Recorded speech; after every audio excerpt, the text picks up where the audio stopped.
शिवाय। ओम नमः शिवाय। नमस्कार। आज मैं आप लोगों के समक्ष रवि प्रदोष व्रत की कथा कह रही हूँ, जो इस प्रकार है। रवि प्रदोष या रवि त्रयोदशी व्रत की कथा।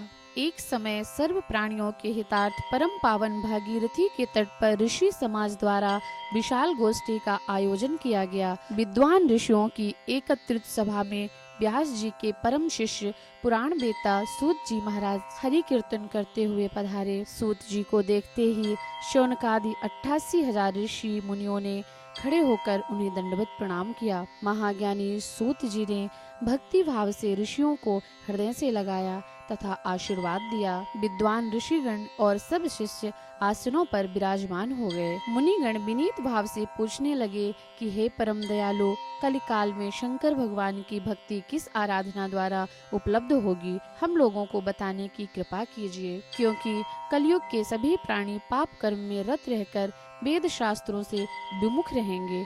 दीन जन अनेकों संकटों से त्रस्त रहेंगे। हे मुनि श्रेष्ठ, कलिकाल में सत्कर्म की ओर किसी की रुचि न होगी। जब पुण्य क्षीण हो जावेंगे तो मनुष्य की बुद्धि असत कर्मों की ओर खुद ब खुद प्रेरित होगी, जिससे दुर्विचारी पुरुष वंश सहित समाप्त हो जावेंगे। इस अखिल भूमंडल पर जो मनुष्य ज्ञानी होकर ज्ञान की शिक्षा नहीं देता, उस पर परम पिता परमेश्वर कभी प्रसन्न नहीं होते। हे महामुने, ऐसा कौन सा उत्तम व्रत है जिससे मनवांछित फल की प्राप्ति होती है? आप कृपा करके हमें बतलाएं। ऐसा सुनकर दयालु हृदय श्री सूत जी कहने लगे कि हे श्रेष्ठ मुनियों तथा शौनक जी, आप सब धन्यवाद के पात्र हैं। आपके विचार प्रशंसनीय हैं। आप वैष्णव अग्रगण्य हैं, क्योंकि आपके हृदय में सदा परहित की भावना रहती है। इसीलिए हे शौनकादि ऋषियों, सुनो, मैं उस व्रत को तुमसे कहता हूँ जिसके करने से सब पाप नष्ट हो जाते हैं, वृद्धि कारक होता है, दुख विनाशक, सुख प्राप्त कराने वाला, संतान देने वाला, मनवांछित फल प्राप्त कराने वाला। यह व्रत तुमको मैं बताता हूँ, जो किसी समय भगवान शंकर जी ने सती माता को सुनाया था, और उनसे प्राप्त यह परम श्रेष्ठ उपदेश मेरे पूज्य गुरु जी ने मुझे सुनाया था, जिसे आपको समय पाकर शुभ बेला में मैं तुम्हें सुनाता हूँ। बोलो उमापति शंकर भगवान की जय। सूत जी कहने लगे कि आयु वृद्धि स्वास्थ्य लाभ हेतु त्रयोदशी व्रत या रवि प्रदोष व्रत करना चाहिए। इसकी विधि इस प्रकार है। प्रातः स्नान कर निराहार रहकर शिव ध्यान में मग्न होना, शिव मंदिर में जाकर शंकर जी की पूजा करें। पूजा के पश्चात भगवान को ऋतु फल चढ़ावें। ओम नमः शिवाय मंत्र का जाप करें। ब्राह्मणों को भोजन कराकर सामर्थ्य के अनुसार दान दक्षिणा अवश्य देना चाहिए। तत्पश्चात मौन व्रत धारण करें।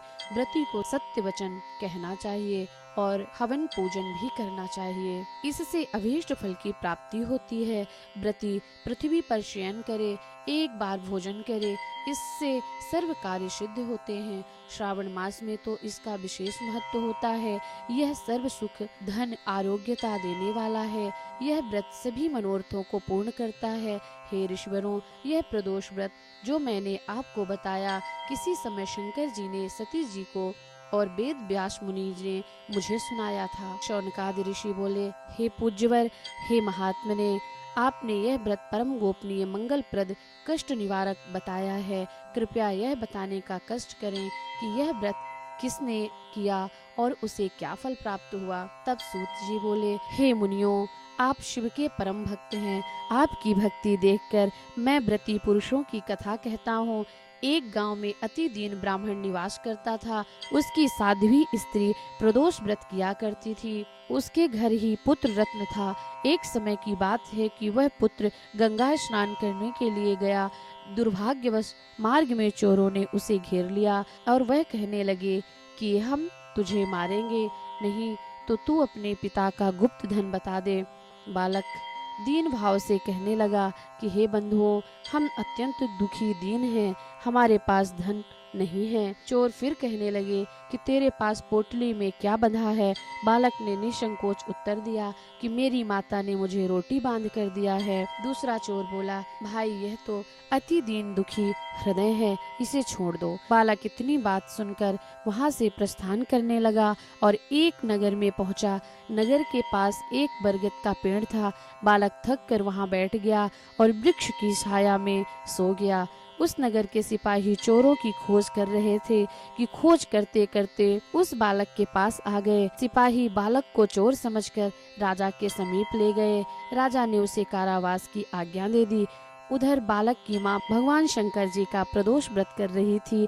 उसी रात्रि राजा को स्वप्न आया कि यह बालक चोर नहीं है, प्रातः काल ही छोड़ दो, नहीं तो आपका राज्य वैभव शीघ्र ही नष्ट हो जाएगा। रात्रि समाप्त होने पर राजा ने उस बालक से सारा वृत्तांत पूछा।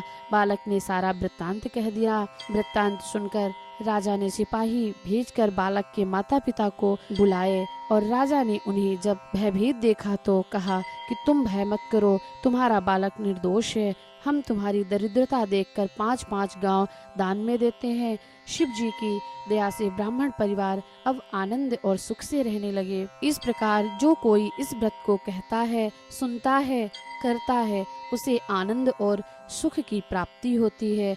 भगवान शिव सदा उन पर कृपालु होते हैं, इसलिए हम सभी को इस व्रत की कथा सुननी चाहिए। बोलो शंकर भगवान की जय, बोलो माता पार्वती की जय, शिव परिवार की जय। रवि प्रदोष व्रत संपूर्णम।